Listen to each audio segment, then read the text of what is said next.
Welcome back to Crime Besties, to what is the third of our US school shooting series. If you haven't listened to the first two, go back.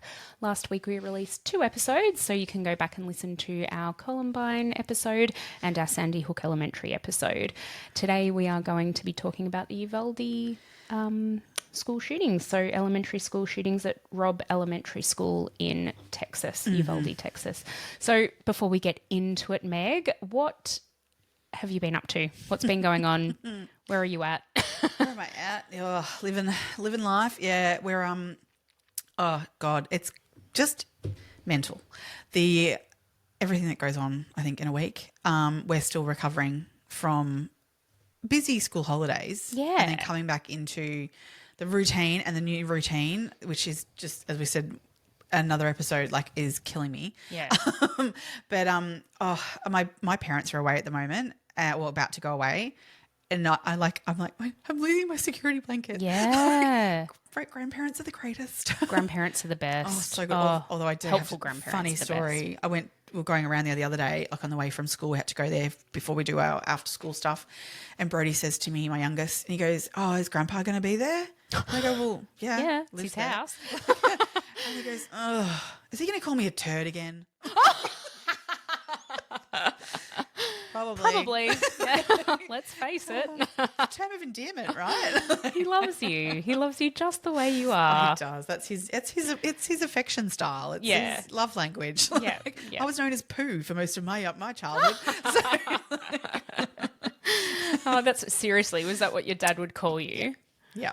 My dad used to call me Lola because so he'd like, my name's obviously, I'm Emma, and he'd call me, so then duh, and then he'd call me Emmy Lolita. I don't know why. Oh, okay. And then so And then Emmy that became Lolita Lola? went to Lola. Oh, Yeah. I love that. I love the names that parents get for their kids. Like, Yeah. like my niece has always been Bean, like Taylor Bean. Like, Okay. I don't know where that's even come from, but like it's just Is that like Frances Bean? I don't know. Oh, yeah. Kurt Cobain's I love daughter? that. Yeah. Yeah, no, she wouldn't even know who that is. But sorry, T. I always call her T. But yeah, no, she's always been like Bean, like her dad calls her that, and I love it. Cute. I love it. Yeah, I love it. yes. But that's because like my Brody's got 10,000 nicknames yeah. that he gets. So because he gets Frosty because he was IVF-ing in the freezer for 2 years. He's been always known as Frosty. But yeah, like there's lots of little ones that he gets. Mason, not so much. He's always just Mace, like kind of thing. Yeah. Oh, he gets Buddy. No, he gets Bubba. Okay. And so then Brody hangs shit on him about that. Oh, yeah, Which of I course. love. So Yeah. now it makes me call him Bubba more. Yeah, obviously. Yesterday, Lucas had an appointment, and at the appointment, the person was saying to him, "Oh, what would you like me to call you?" And he's had appointments with this woman before, and at the start, he was like, "Oh, I like being called Lukey." And so Lukey it was. And then she came out yesterday and she's like, "Oh, so we've had a bit of a name change." And I'm like, "Oh, yeah, right. What is it?"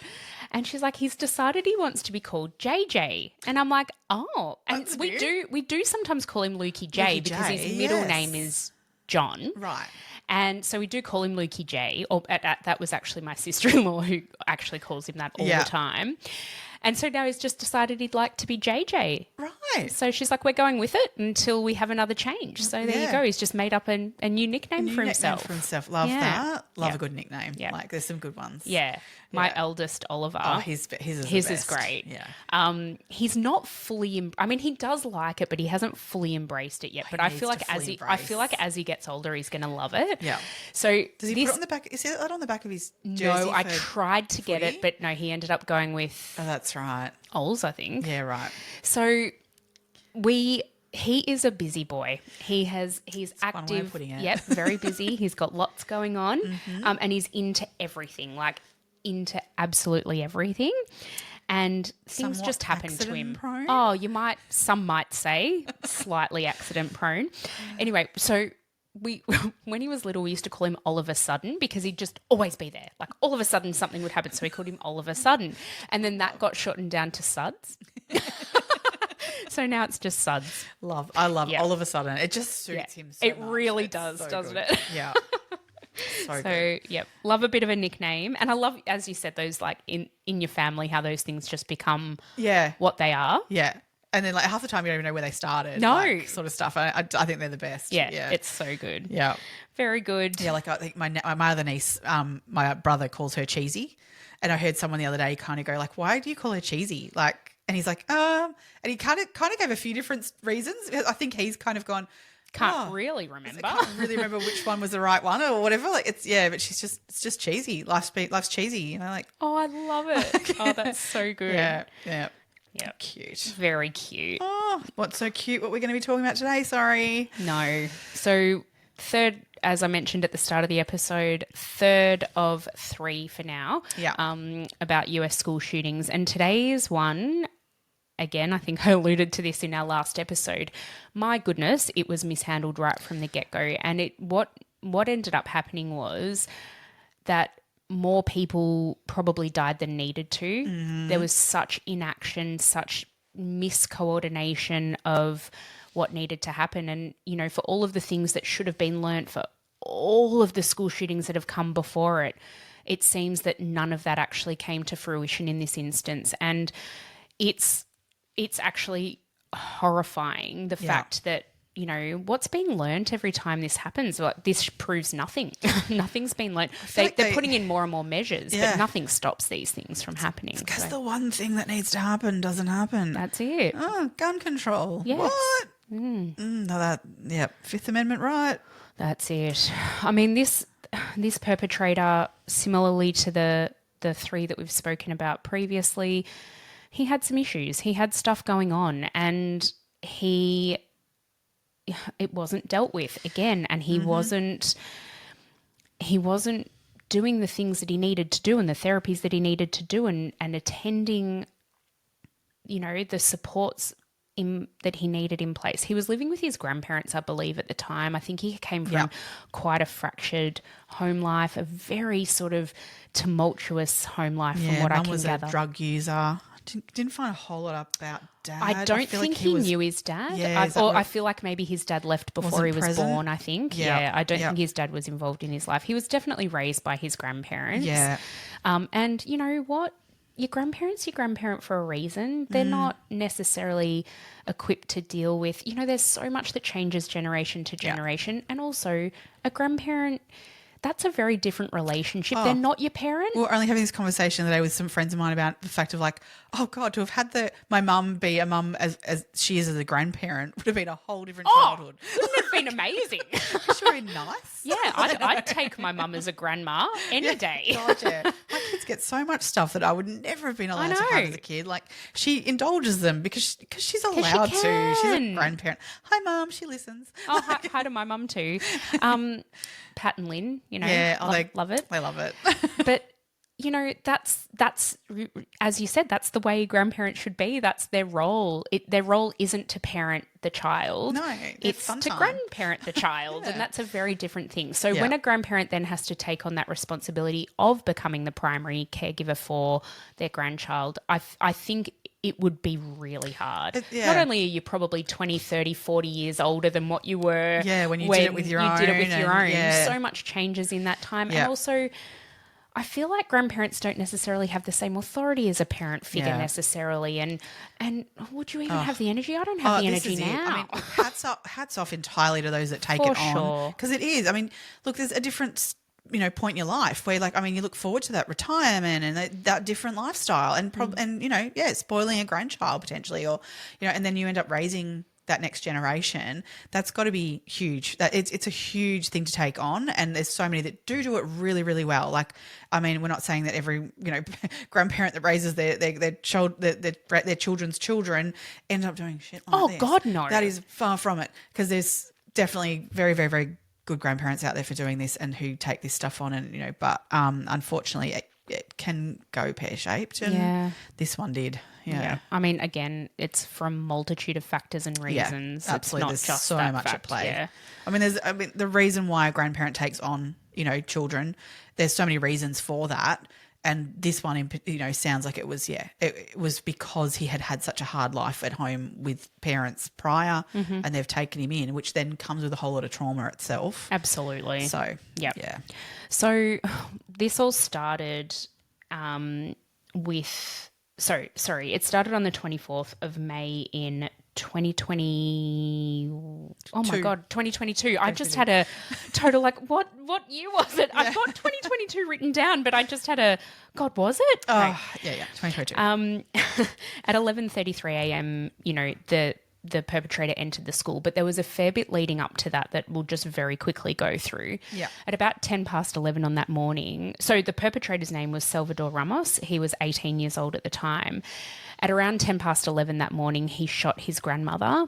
He then texted he was online friends with this girl in Germany, and he texted her and said to her that he'd just shot and killed his grandmother and he was headed to attack a school. Well, it actually sent her one message saying, I'm going to shoot her, and then sent another saying, I have just shot her. Yeah. Which, because later on, she was charged with not, in Germany, not in America, she was charged with not letting police, with authorities know that there was potentially an issue with someone shooting people. Yeah. Yeah. So Ramos then takes his grandmother's truck and drives towards Robb Elementary School. Now, I believe he did have a connection with the school. He attended that school when he was in elementary school. So he only attended for fourth grade. Yep. So in the US, elementary school goes from kindergarten to grade 4, and then they move into middle school. So a little bit different from the Australian and New Zealand school systems, but that's that gives you a bit of an idea of how young the students were who were involved in all of this. He then crashes his grandmother's truck into a ditch near the school. You can see CCTV footage of this from the school of it happening. It's really odd. Apparently he's never driven before. He didn't have a license. He hadn't driven. No, but even the way that this all happens, it's so bizarre. I mean, yeah, you can tell he's not experienced. There's driver. something going on there. Yeah. But he just kind of pulls into a ditch and crashes into a ditch. And then he gets out of the car a little bewildered.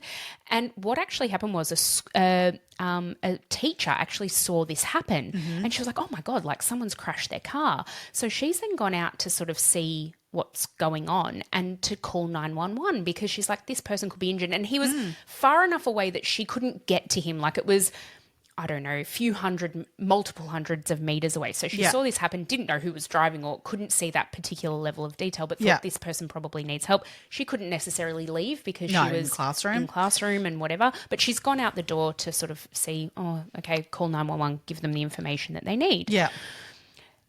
She then goes back in through that door and pulls it shut. You can see that on CCTV. This comes up again and again. If you watch any documentaries about Uvalde, this comes up again and again. She shut the door. She did the right thing. This is not her fault. Yes. Okay, I'm just going to leave that at that. Yeah. Yep. So then apparently the doors should lock on close. Yes. And so only be able to be meant opened from internally. That's right. So what should happen is, as the doors close out from outside, nobody should be able to open those doors. Yeah.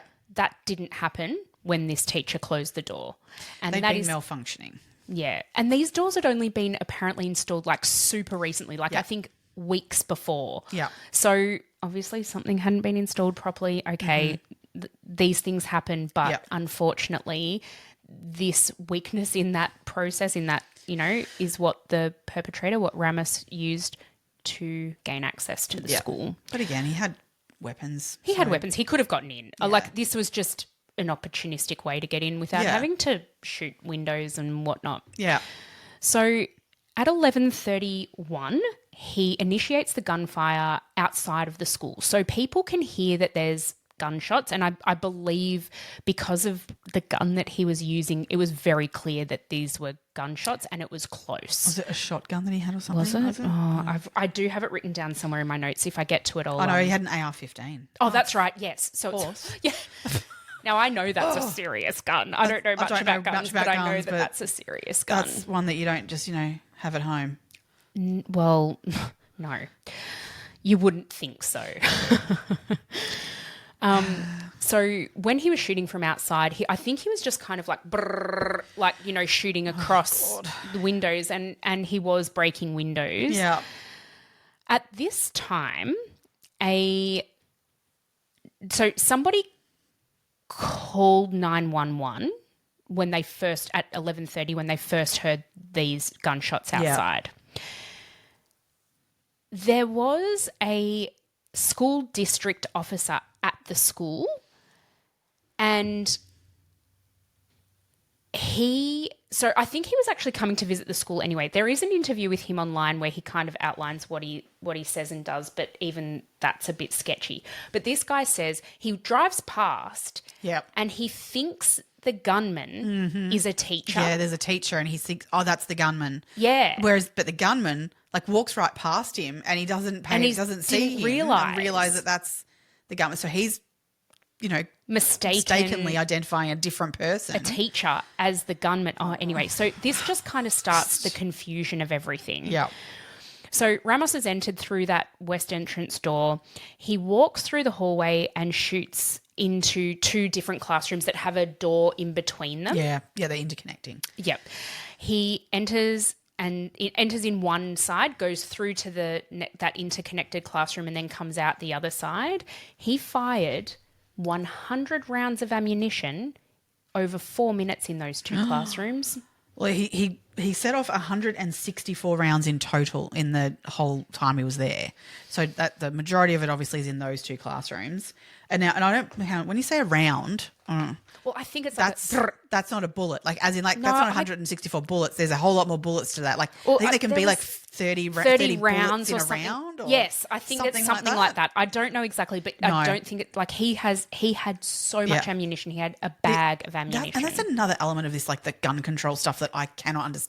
And I think we talked about this when we talked about Port Arthur, as well, of how much ammunition does one person need for a recreational purpose or for what guns are meant to be for? I understand having I don't understand entirely, but let's just go with it. That you've got a gun for protection in your house, you'll need bullets for that gun. I understand that, but you don't need thousands, hundreds or thousands. He literally had 1,400 rounds. That would have been heavy too. But he had them in a duffel type bag. I think. Absolutely blows my mind that people just should not be able to purchase that kind of level of amount of ammunition. Yeah. To me, it's there's limits on how much drugs you can have for recreational purposes. That's it. You know exactly. What I mean? I feel like it's got to have those sorts of limits on it as well of how much you can purchase. It becomes no longer recreational. Absolutely. Surely. Yeah. Oh, for sure. I don't know what's AR-15s, how that's anyway. Same, but surely. So 11:35, 3 Uvalde Police Department officers enter the school through that same door. So it only took them a few minutes to get there after that 911 call. 2 of the police, again, you can see all of this in CCTV. It is actually quite fascinating to watch because it's been heavily, heavily criticised by everyone involved, because the thing is, police officers now are trained to deal with active shooter situations. And that is exactly what this was. But they did not follow any of the processes or procedures or the training that they have supposedly extensively done in order to minimise any fallout from this. So what actually happened was these 3 police officers have entered. 2 of them get grazed by bullets, so one on the shoulder and I think one on the ear, grazes his ear. They then retreat because their sergeant tells them to. They then fuck off. Just leave entirely? 4 more, upon this happening, obviously they're officers wounded, 4 more Uvalde police officers do come into the building. Right. But they do not follow any of their processes or procedures to take down that gunman. He was in the hallway at the time. Oh my God. Yeah, that's right. They were told they were there and they had a perfectly good shot, but they were told no, we're waiting for authority, and no one was saying, take the shot. So the problem was this police chief, who was one of the 3 who first went in there. Yeah. He told them to retreat. And the gunman was in the hallway with no other students around. God. They weren't. But there were multiple acting the way they should have done. There were multiple divisions of not just police, so there's the Uvalde Consolidated Independent School District Police Department. Yeah. Then there's the United States Border Patrol Tactical Unit. Yeah. Then there was the local police department. Like, to me, there just seemed to be too many cooks. Well, the problem is nobody knew who had authority, this who is was it. actually They all in blamed each charge. other, I They think, all in the blamed end, each other. didn't they? Yeah. But nobody took the lead in this and didn't know who had jurisdiction. I mean, To me, it seems like, okay, they've gone overboard almost in terms of how much security measures they're going to put in place. Yeah. To the point where they didn't know of all these different pieces of this puzzle of like who actually controls all of it when it happens, that they're all kind of like standing back going like, we've got a job to do. We're here. Tell us what to do. And they're like, no, you tell us what to do. No, you do it. You. There was a lot of confusion. It just blows my mind that, again, it comes down to they've put bucket loads of money into this, like, into these security measures in these schools, to the point where there is an actual police department for schools. Yeah. Like, I mean, you know how much gossip that goes around our school that if a police car drives past the school, that has nothing to do with anyone at the school. let alone there being an actual police department that is solely developed for schools. Like, that seems insane. Terrifying. The amount of money that goes, and there was 6 police officers in that department that were assigned to that, and to I think maybe 8 schools. I think it was. Mm-hmm. Like, that seems insane. It doesn't. That there's all this money being put into it, but then what they're trained and what they're there for comes and happens. Like, fuck it up. Like, honestly, what the hell? God. 10 minutes after the gunman enters the school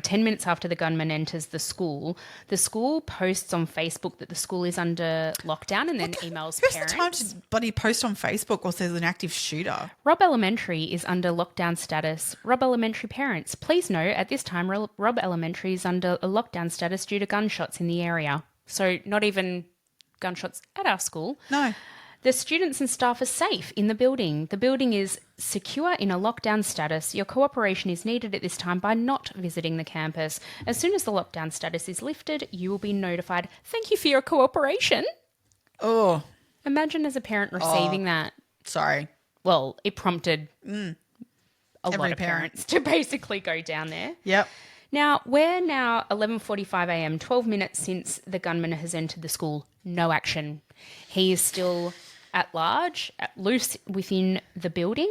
Yeah, he was in the building for an hour and 14 minutes. I mean, you compare that to who we spoke about last week. That it was 5 minutes, and yes, he caused a lot of damage in those 5 minutes, but 5 minutes and it was ended. Like, we're an hour and 14 minutes. Fuck, I mean, that's why this is just an unfathomable amount of people. And children died. I mean, the trauma of those people in that building for an hour and 14 minutes to be trapped going, what the hell? And not knowing what's going on. And I think it was I'm pretty sure it was Uvalde. I read somewhere where there was students and teachers who were trapped in a room for 4 hours. Yes, because they didn't, well, we'll get to this in a minute, but they did not clear the building for that long. Yeah. And they missed some places. Like, they couldn't find that the one where they were trapped for 4 hours. Yeah. It was because they couldn't actually find the key to that classroom. No one had the key, and then so they ended up having to call in a janitor the overnight janitor or something. Someone had to get him so they could get the key to open that classroom. Wouldn't you fucking knock the door down? Oh, 100%. Wouldn't you? I don't know, break a window? Yeah. Oh, so bizarre. The things that happened in this are just really fucking bizarre. Oh, no. At 11:56 a.m, people were starting to post stuff on Facebook themselves because they were starting to get really, really frustrated. I'm talking parents who are now attending the site. Oh, could you imagine? They were getting really frustrated, and the police were doing nothing. They were all standing outside, and you can see this. The parents were taking videos and posting them on Facebook. They're strolling around like it's a friggin' Sunday afternoon picnic. And your kid's in there. Like, that's awful. It's horrific. It's absolutely horrific. God. At nearly 12 o'clock, a police officer pushes a man who's making a phone call outside of the school, and this was then posted on Facebook as well, and that actually prompted a lot more parents to come. So I think this person posted it on the school's Facebook page, and this bloke was saying to the police officer, there are 6-year-old children in there. Like, somebody get in there and do something. Yeah. He's like, turn that off, turn that camera off, blah, blah, blah. Oh, nah. They don't know how to defend themselves from a shooter, and oh my God, just absolutely horrible, horrible stuff. Yeah. Well, I mean, it was the investigation afterwards. There was a quote from the Texas House of Representatives of the committee that investigated it all, who said, systemic failures and egregious poor decision making is what caused the eventual number of deaths. Yes. At Robb Elementary. If they had just shot him when they got in there for 6 minutes or whatever whatever it was, after they, when those first 3 Uvalde police officers, why didn't they fucking shoot him then? Yeah. There was one particular teacher I read about where he was, he'd been shot and was bleeding extensively, and they'd put on the window like that he needed help so that they could get someone in to do that. And they just decided like that they wouldn't let paramedics in. Yeah. And they stopped them getting in there. So they did everything they could, the people in the room, to help him. And it turned out that the police officers were there. They moved him to another room so they could potentially get paramedics there easier. And then by the time paramedics finally got in there, they pronounced him dead on the scene. Mm-hmm. But if they had got to him in the original spot, he would have survived. It was blood loss. Literally, he died from blood loss. Yeah. But could have been very much saved if the paramedics had been allowed to get in sooner. Yeah. Around, I think it was around 12 o'clock, 911 got a phone call from a girl, a little girl. She ended up then calling back, I think it was 3 times over the course of the next hour or so. She had a mobile phone because she used to walk home from school on her own. Right. And I think she was in the 4th grade, and her dad was interviewed in a documentary I watched about this. And he said listening to these 911 calls that she made are just horrifying. Yeah. So she's whispering down the phone going, we really need help. You can listen to them on they've been YouTube released, and stuff. They've been released. She's like, we really need help. Because she was in one of those rooms that we were talking about that were joined together that had the 100 rounds of bullets in. So she would have been surrounded by death and injury. And she's like, we really need help. There's lots of people here who are really unwell. And she's a fucking 6-year-old little girl. Yeah. She was on the phone originally to 911 for like nearly 2 minutes that first time. And then somehow the phone got disconnected. The 911 operator reported all of the details that she'd given because they were asking her things like, how many people are in the room that you're in? Do you know what room number you're in? Do you know what your teacher's name is and all of this stuff? Mm-hmm. And the 911 operator was relaying this all to whoever, on the scene. They were doing nothing with it. No. That's what we were saying with the last one. Having that information from the inside helped them to be able to manage that quicker. Whereas this one, they were getting just as much, if not more, information from the inside of what was happening, and they didn't act on any of it. Yeah. There's so many images from this that really stick in my mind. And one of those is, I think, at about 12:07, so about half an hour after the gunman entered the building, the first lot of people were able to escape. So there was a group of people, students and teachers, who had gathered in the cafeteria, and they obviously found an opportunity to escape. And I know one of the images that really sticks in my mind is of these little girls running out of there terrified, and you can see police officers just like standing around outside.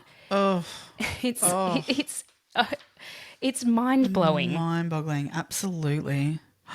God. So 12:10, the student, that little girl in room 112, she calls back again and she said, there are so many people in this room that are dead. I don't know what to do. Can somebody please help me? Poor little girl. The police officers then try to, I don't know, organise something. The school's across the road from a funeral home, and they decide to send all of the parents over there, and anybody who escapes is going to be sent over there first for first aid and treatment. So they sent the ambulances over there and all parents.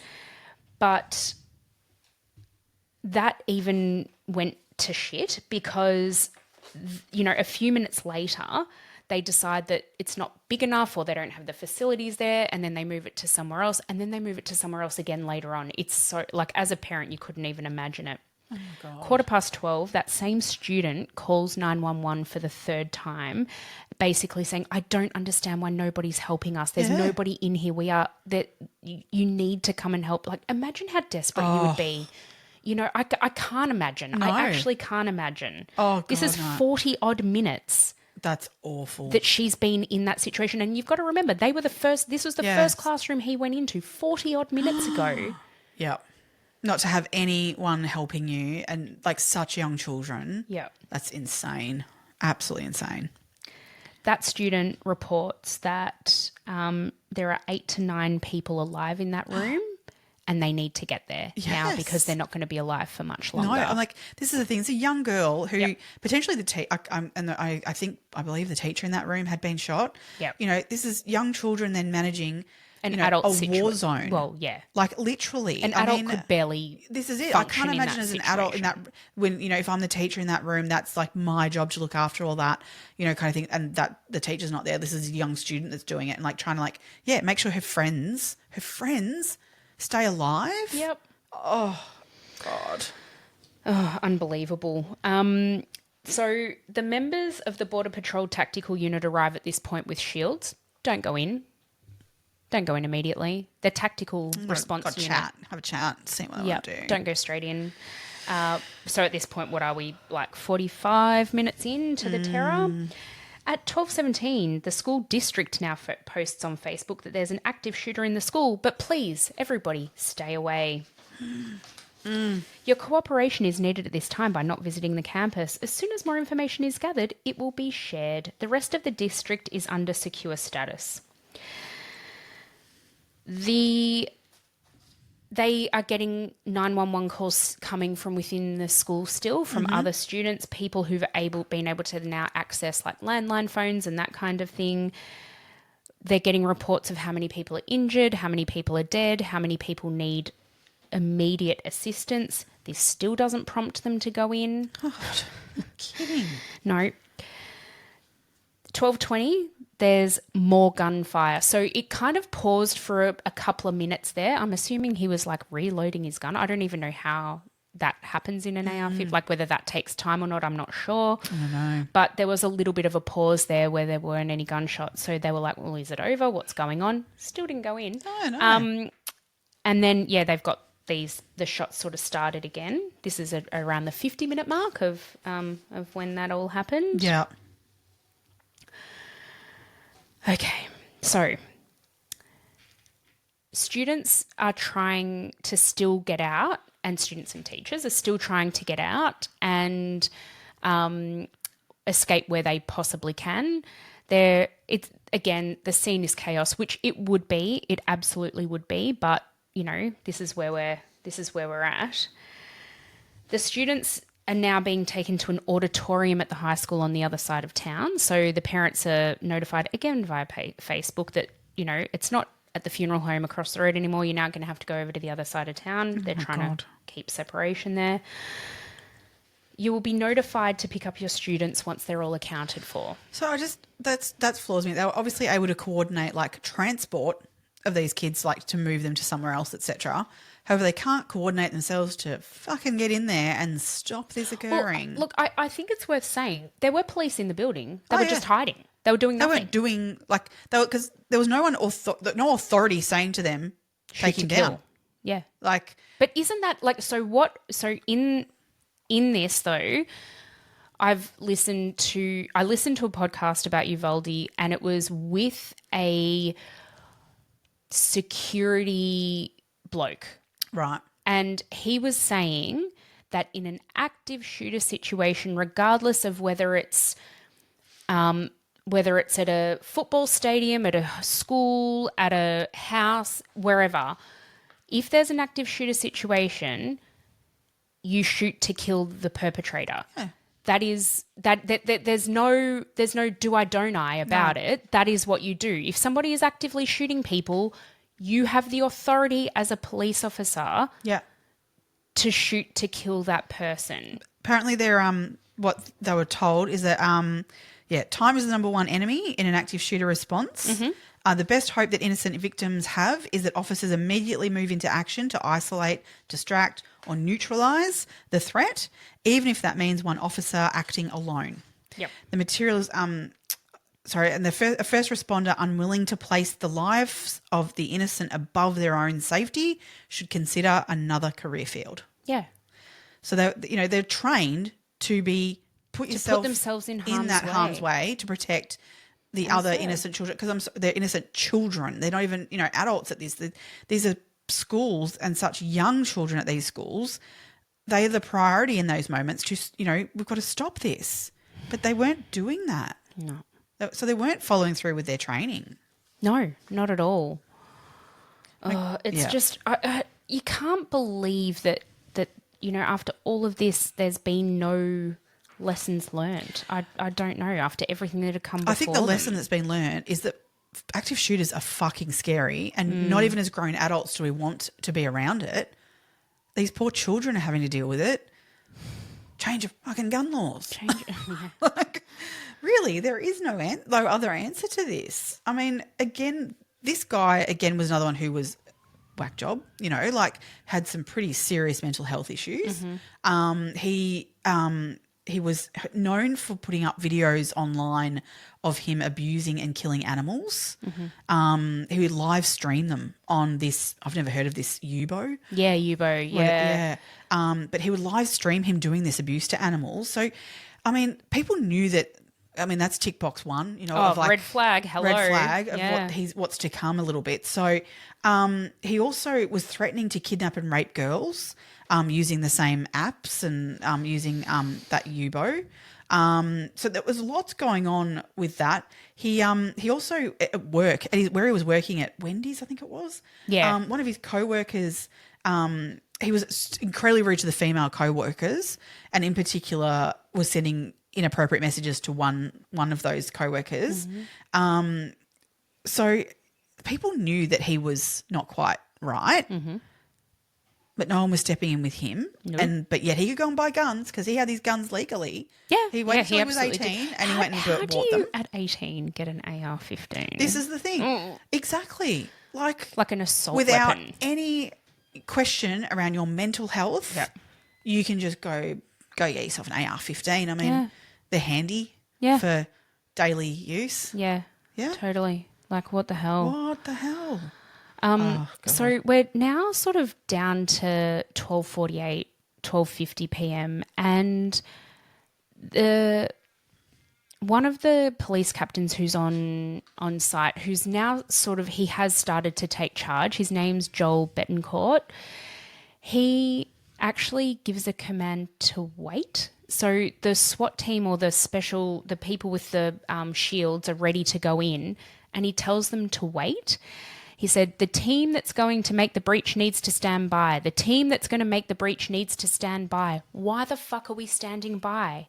They are armed. They have protection. As much protection as they can get. They are trained to do this. But he didn't fucking, give the command to go. Oh. Honestly. It's just insane. Anyway, the Border Patrol officers are the ones who actually ended up gaining access. They enter the classroom.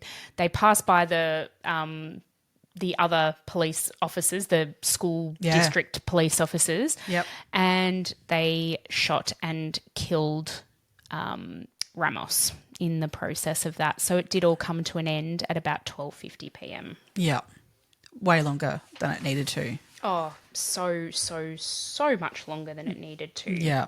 So this one is ranked number 3 in the US, including 22 killed and 18 injured. His grandmother that he shot before he went to do the shooting at the school, she ended up surviving. She actually was shot in the face, and she made her way to her neighbours who got her help.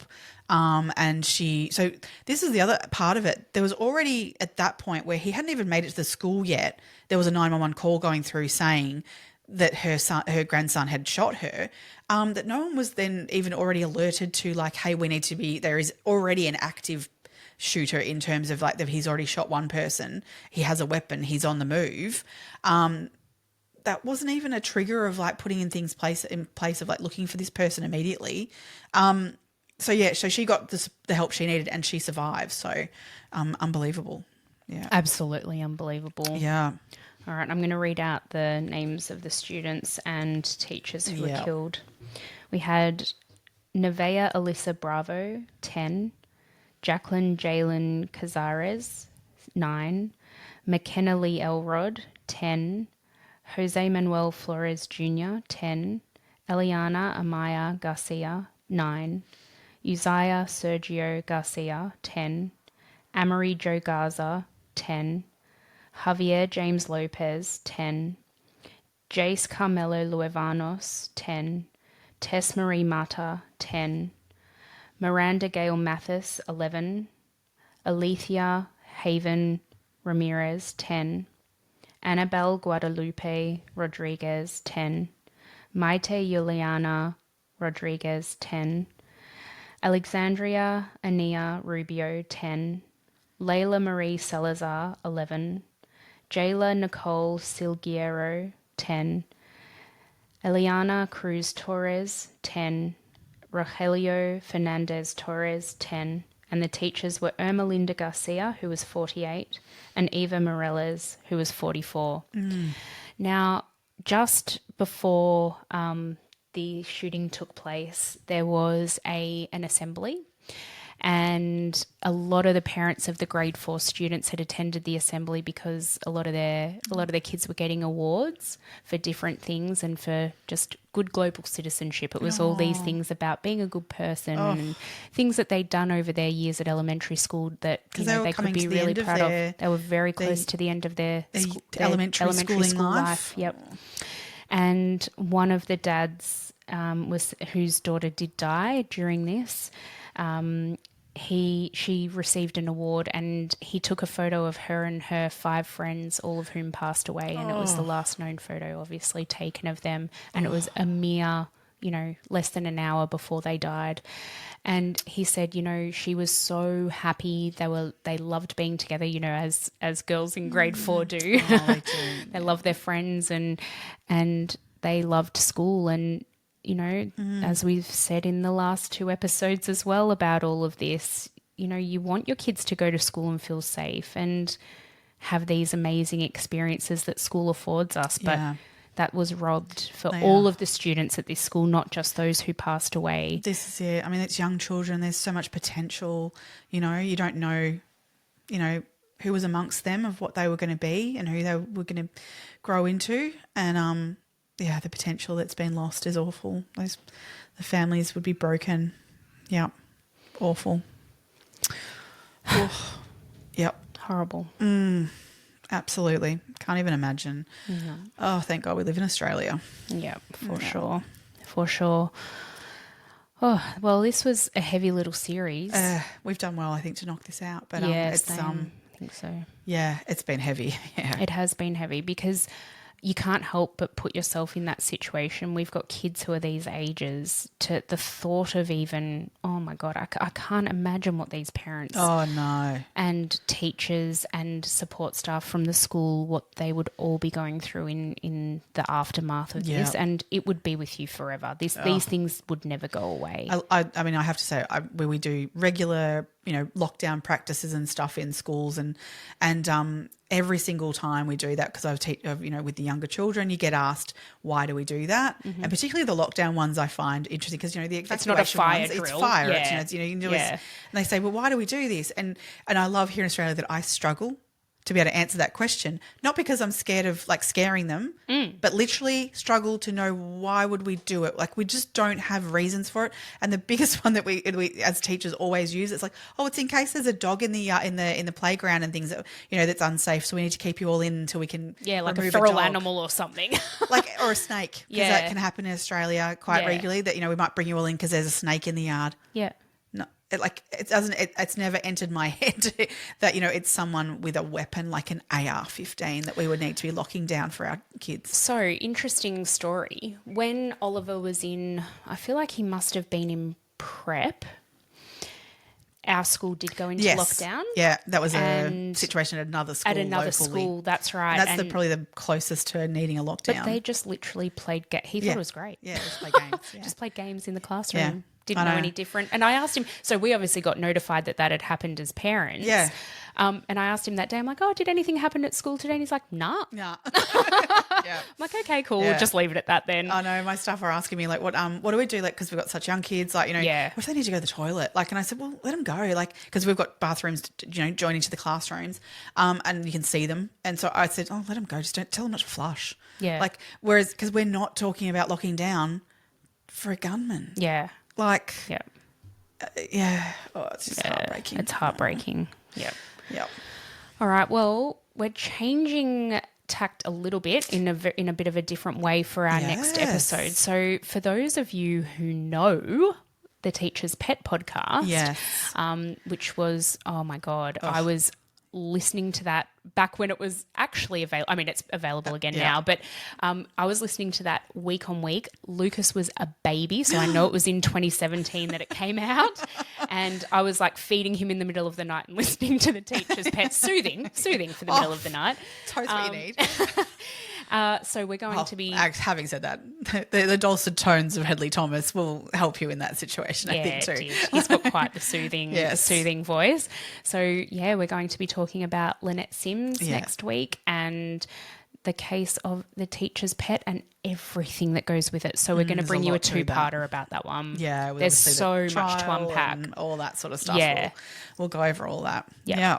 Oh, there's a lot. Excellent. Oh, there's so much. I mean, have you started researching for that I yet? have, and I feel Same. like I'm like, I've done a lot, and I'm like, I'm still not even at the close. trial. Yeah, same. All right, we've got a lot to do in the next week. Yeah. All right, let's get to it. But first of all, let's go down and have a nice weekend away. Yeah, wine. All right. Alrighty. Thank you for joining us, everybody. Stay curious, crime besties. I'm taking that back because I'm saying it instead of Emma like she did before. So. Oh, yeah, fair. Nah. Bye, everyone. Bye.